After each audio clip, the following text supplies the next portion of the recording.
I forgot to put lipstick on in this video. Hey guys, what's up? Welcome back to my channel. Today we are going to be doing a really easy holiday Thanksgiving hair tutorial.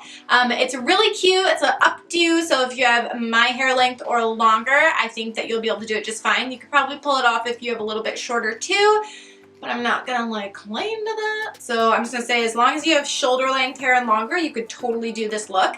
It's very easy. I promise all of us can do it. So let's go ahead and dive into it. I started with just basic waves just with my straight iron, my flat iron, just basic waves with my flat iron. I will link up a video up here where I show you how I get those waves. And I just used my BB Thickening Dry Spun Finish Dry Spray from Bumble & Bumble as my texture creator. So you definitely want to have a little bit of texture with this hair. I just washed my hair this morning, so it's super like slick. So I made sure to add this so that it has some hold in the style. So basically, let's get started. You're gonna need a dry shampoo or hair texturizing spray, a comb, and bobby pins and little elastics to begin. And so that's what we're gonna do. Let's do this. Come down here. Okay, so we're gonna start with the crown of our hair here. And you're gonna eventually want to create 3 sections, so don't take too much. Take this section, and I'm gonna use my comb to back comb a little bit. Get some volume.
Okay, then from the front, you can see it's just really easy and messy, and I just like to pull some pieces out around my face, and this is really very quick, and it looks more complicated than it is. It's a really sweet updo, and I feel like it's just perfect for getting your hair out of your face, but still looking put together, which I totally love. So I hope that you guys learned something new and cool today with this easy holiday Thanksgiving hair tutorial. Let me know what you think in the comments below, and I will definitely be sure to get back to you guys. If you like hair tutorials, let me know. I'll do more of them. And basically just let me know what you think, and I will be sure to get back to you guys. Have an awesome rest of your week or weekend, and I will catch you guys later. Bye guys!